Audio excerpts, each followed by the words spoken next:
Kickle, and on today's episode of American Reef, we're going to take a look at Mike Paletta's 300-gallon mixed reef display.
It's been approximately about 18 months since we last saw Mike's display. So when he called me up a few months back and said we're going to make some changes to the tank, I figured, hey, I'd grab my camera, and not only can we see what kind of changes he's making to that display, but also we can kind of take a look at the corals and what they've looked like, since 18 months ago kind of thing. If you're actually looking for any of those original videos, just head on over to AmericanReef.com, where I think I've got probably 5-ish of those videos that we've done on that 300-gallon display, as well as an archive of all the videos that I've done since 2007. Right? And again, we're looking at it when I'm putting this video out. We are in the April timeframe, right? The first week of April. So just a reminder there that Reefapalooza Orlando will be taking place April 23rd and 24th. Again, it's one of those things where if you're in the area, I think admission is like $15, and it's really worth that price of admission, meaning that approximately 90-ish manufacturers are going to be represented there. And when I say manufacturers, I mean like product manufacturers and coral shops, that kind of thing, right? So to have everybody in one location is usually a rarity in itself, so that's kind of a cool thing. And then as well, there are speakers, right? I think the 3 speakers this year will be Colin Ford, we've got Joe Aiello, as well as Jake Adams. So again, $15, you can't go wrong, right? So if you're in the Orlando area around the 23rd, 24th, stop by. And then lastly, if you're looking for what I consider one of the best saltwater fish foods on the planet, head on over to AmericanReefHPD.com. There you can actually see videos of how I customize it, things of that nature, as well as you can purchase it there. So with that being said, let's take a look at what Mike is doing on that 300-gallon mixed reef display.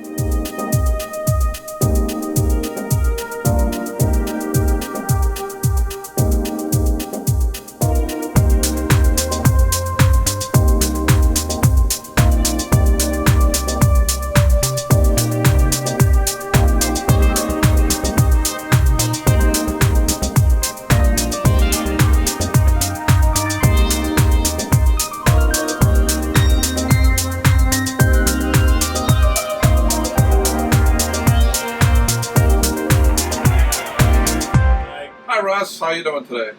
Now that I'm talking with you, I'm always doing good, you know that. Oh yeah.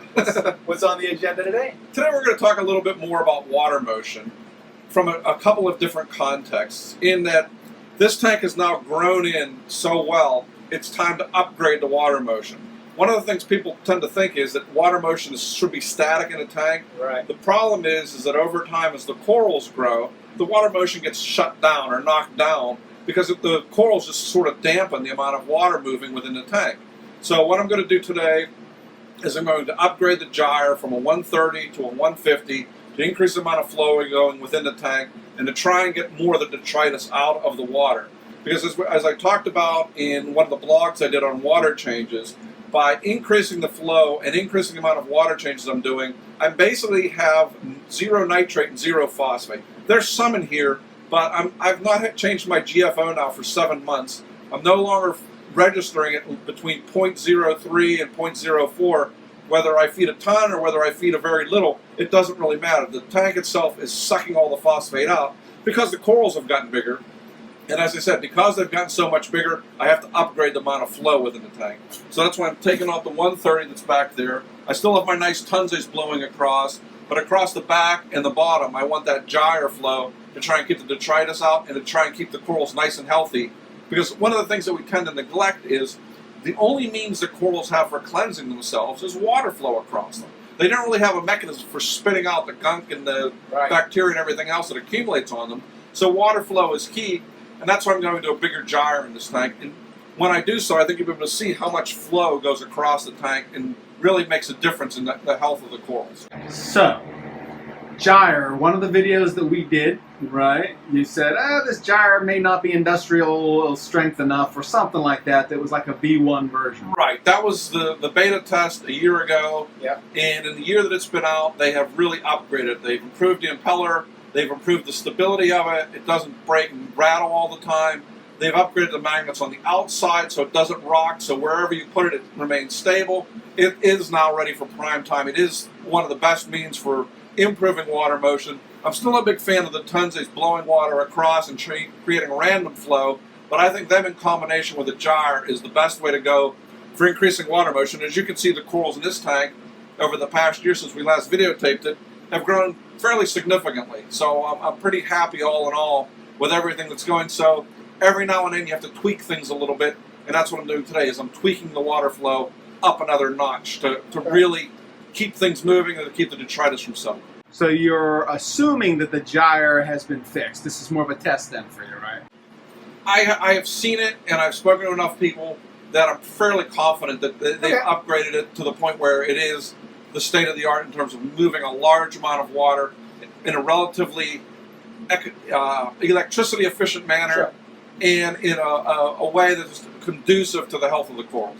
Okay, so now with that being said, you just mentioned like a large volume, right? So that tank is what, 300 gallons? 300 gallons. So how many gallons per hour of circulation are you going to have with the gyre and the tunsies and all that? You got that figured out? I figure it's going to be about 3,000 gallons per hour. Okay. So about 10 times the flow. Right now it's about 8, adding the gyre, and I'm also going to improve the flow across the pump and going through the sump by switching out on the dart pump that I have on there now, which is about 2,400 gallons an hour, over to a Ecotech's new Vectra pumps. So that'll do about 3,100 gallons an hour. Right. So I'm going to increase another 700 gallons, which it really isn't a lot, but it'll make a difference in this tank to some degree. Okay, so now again, for the new hobbyists out there, so you've got that much flow. Do you know, there are differences between flow that you'll need on soft versus hard versus SPS versus whatever. Can you kind of review that a little bit? SPS tend to like more flow. Typically what happens if you have weak flow across the corals, they tend to grow spindly. They're like a leggy plant that isn't getting enough sunlight. Flow is the same thing for corals. If you don't have strong water flow, for a lot of them, you don't want enough where you're shearing the tissue off of the corals, but you want enough where there's movement within the tank. I mean, last year when we showed how well the gyre worked, I added a little bit of amino acids in here, and you can see within 2 seconds, the whole tank was orange. So it does do a rather amazing job of moving a lot of water around the tank very quickly. And that's what you're looking for. I'm getting more of a laminar flow across these with the tunsies, but they're blowing from side to side, so it's not really focused on one spot. Okay, so that's the C-sweep that's doing that. That's a C-sweep along with the tunsy pumps, yeah. The C-sweeps are doing a great job. They've been up now for, I believe, 1.5 years. I've never had any problem with them. The tunsies I take off every 6 months and clean them, which is one of the other things that people tend to neglect. These pumps tend to accumulate, even though they're moving all the time, gunk tends to accumulate in them, and you lose effectiveness that way. So once every 6 months, I take these out, I soak them in muriatic acid, which if you do that, make sure you wear goggles, because if you get burned, you're done. It's a very high, very low pH acid. I mean, it's the strongest acid you can probably commercially buy. People use it for stripping wood and paints and stuff. You can get it at any big box hardware store. Hold on, do me a favor and tell them about using vinegar as well. You can also use white vinegar. It will take off most of the stuff. It won't take off the hardcore bored into the plastics type of algae. But you'll keep your eye if it goes in. But you're not going to lose your eye if you splash white vinegar, hopefully. I'm not. But with the muriatic acid, make sure you wear glasses if you use it. Soak them in that. I take them out. Then I soak them in water that has a little bit of baking soda mixed in it to take out any acid. Then I put them back in the tank. And every time I've done that, the flow obviously has increased probably 20-25%. I probably should do it every 3 months. But like most people, I have other things to do. And I say, oh, it's fine. I can still see it moving. But you don't really realize how much is gone, what you flow. So whenever you're adding something that's colored into the tank, put some in front of your power head and see what it is, and then clean it and put it in and do the same thing, and you'll be amazed at the difference that you see. To your point, amino acids, right? Yeah. Yeah, that's a good job. Yeah, the yellow amino acids or something else that's colorful, or even, I mean, if you want to get crazy, put food in and watch it shoot around, but then it tends to accumulate in other spots, and we're typically not trying to do that. So the amino acids are the best one for adding to see how much they flow and color up the tank very quickly. Okay, so again, since we're talking flow, one of the things that I know a lot of people don't talk about, and I'm going to hit you with a surprise here, is depending on where you put the flow, right, it will cause corals to either grow up or grow down. Right. Can you talk about that just a little bit? Corals typically want to grow up toward the light, they're maximizing light, but flow will change how their morphology is. With strong flow, a lot of corals will tend to grow more flat and absorb the sun that way, versus if there's not strong flow, they'll tend to grow up more, so and be more spindly. So you can get tables, you can get what are branching corals that grow into tables, and you can get tables that become more branching or digitate, depending on how your flow is within your tank. I mean, probably 15 years ago, Charlie Verone in his talk showed 6 corals, 6 pictures of the same genus and species of corals under different conditions, and they looked completely different. It was all based on water motion and light. So you can change the morphology of the coral, that is what it looks like, based on the light and the water motion within your tank dramatically. So if you want a table, typically you want flow going across it. If you want it more digitate or more branching, you sort of want slower flow going across it. I mean, that's Sure. generalization. I mean, some, like staghorns, are not going to grow into tables for the most part until they reach the surface, and then they'll start tabling. But I remember in Sanjay's tank, just seeing everything grew so fat and so big in his tank, everything eventually turned into a table. Right, right. He doesn't do that anymore because now he's learned to start cutting them before they get to that point. But he probably had 12 corals in his tank that were tables that weren't tables naturally. You didn't know what they were, but when I hit the surface, there was so much light and so much flow, everything tabled in that tank. Right, right. Okay, so then again, you want to add, and from your end of it, was there any kind of indication of you saw something happening that made you want to increase the circulation? Well, the main thing that I do is, as I talked about water changes, is once a month I take the mag drive power head that I use for circulating my saltwater, freshly mixed up saltwater, and I blow it across the tank. And in the last couple of months, I've seen there's been more and more detritus accumulating at the bases of the coral. And one of the things that does happen, and that you will see, if detritus accumulates at the base of the corals, they tend to rot at the base rather than grow onto the base and become stronger and bigger. So what I'm trying to do is minimize the amount of detritus that's accumulating there. Since I'm seeing more and more, and I haven't changed the amount of food or haven't changed anything else, the only thing I can attribute it to is the flow has slowed down as the corals have gotten bigger, so it's time to upgrade the water motion. Sure, that makes lots of sense. And do you have any examples in there in your like the corals that we can show the viewers as far as where it's not, we'll say, tabling, for the lack of a better word, or growing? Well, this green table over here, I actually brought back from Fiji 11 years ago when I was collecting. Yep. And it was the brightest, greenest table. And you can see here where it's getting some flow, it's showing the tabling pattern, but it's also growing up digitate. So the flow changes because the Tunze is right in front of it, as is the sea sweep. So it's getting a different flow than it was accustomed to there. There was a perfectly flat table. Here it's getting more random water motion, so it's growing in a different form. Right. And do you have any of the opposite, meaning that you're trying to solve by adding this flow? No, not really. Okay. I'm just trying to increase the amount of, or decrease the amount of detritus that's settling down. There you go. Trying to get it to go over the overflow boxes and take it out. Very good. And the gyre that you have in there is a what? It's a 130. And you are going to a 150. And what's the difference? Do you know? I believe it's about 400 or 500 gallons per hour. Okay. I don't remember precisely, Okay, but I know still. it's significantly more. And it stretches over bigger by about 2-3 inches, so it's going to cover a wider area as well. Okay, so you'll have a 130. What are you going to do with that? That's going upstairs. We're going to talk about motion a little bit more on that tank for getting detritus out, because that tank accumulates detritus because there's very little flow across the bottom. Huh, okay. So to that point, do you have the 150? We'll kind of just take you doing it. We have the 150 and we'll get right to that. Sounds good. Basically what I'm doing, I've tried to make this easy to take out the clean, so instead of running the wires in places where I couldn't get them out of, which is the secret for everything. Make it so you can do it, and then you will. What's interesting is that this gyre has been in here for less than a month, and it still has already accumulated a fair amount of dirt. That's just in less than a month. 1 month. Yep. Yeah, look at it. I mean, you can see the Yeah. bottom, no, but the top, you can see there's sludge. Yep. I mean, you can see how slimy it is already after just a month. Now, do you put that one in the acid as well? Yeah. Okay. Actually, this one I usually just dip it in the. I do every 3 months, and I just do vinegar. Okay. I did it in when I waited 6 months. I did have to do the acid, but 3 months you can just do the vinegar. There you go. So, like I said, the easier you do stuff and the more frequently, the better. But I know everyone is like me, and we don't do that. So it's not, not a criticism. It's reality. The reality, if we Yeah, the reality of the hobby is if we had infinite time, we would do all the stuff perfectly. And money. Yes. But none of us have all of that. So, as you can see, the difference between them is significant. Yeah, I'll say, look at that. I never realized the footprint is just like I said, 2 inches, but this is a much thicker pinwheel, much larger unit.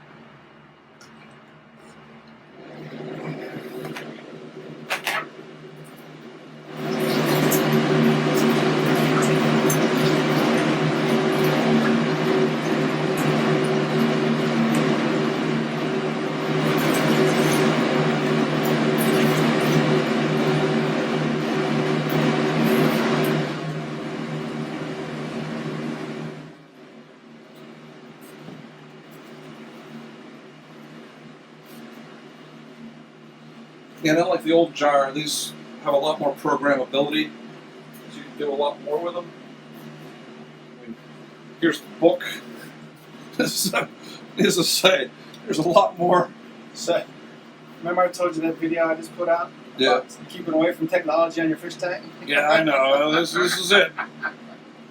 But I mean, realistically, well, one, it's in 12 different languages, but two, you're just going to program it, and I don't fool around with it. Once I have it programmed the way I want, I'm pretty much done with it.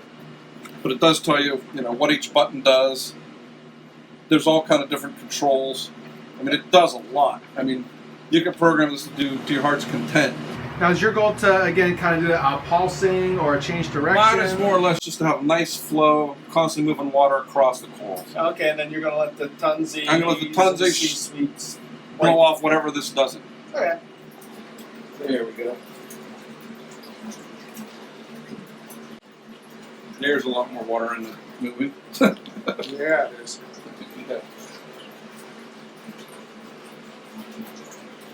You can see the air bubbles all the way across the tank. Yeah, this is just capturing everything.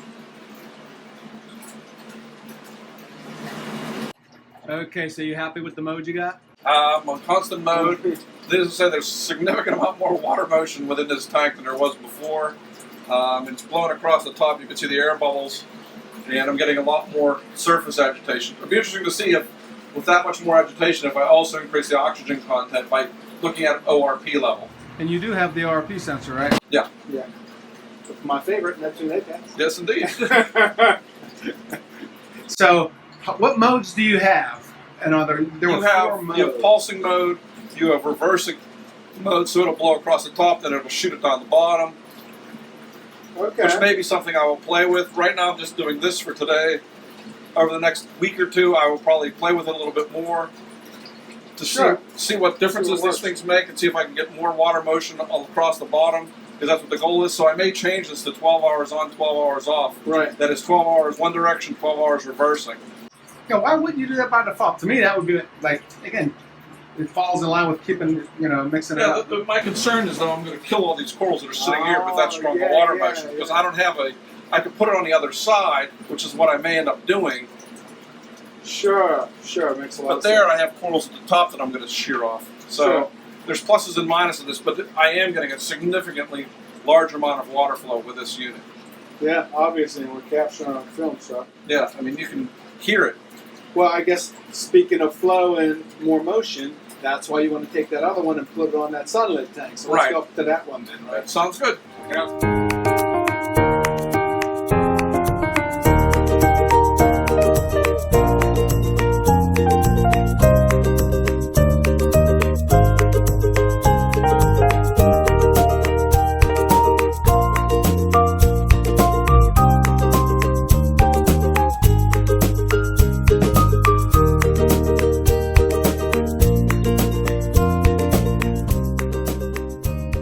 You know, it's funny, 18 months later now, some things really kind of jump out to me. Like one of the things that jumped out was the fact of, you know, how colorful those corals really were, right? When you compare the videos from like 18 months ago to now, I mean, they really pop. Now, some of that is due to the camera technology that I use has changed over that period of time, but not all of it. Meaning, I remember making comments to Mike when we were actually filming on how the colors actually went from kind of muted to being popped, and you can kind of see that in some of the videos. So again, that's one of those things where go back and look at those older videos and see if you kind of have that same kind of impression.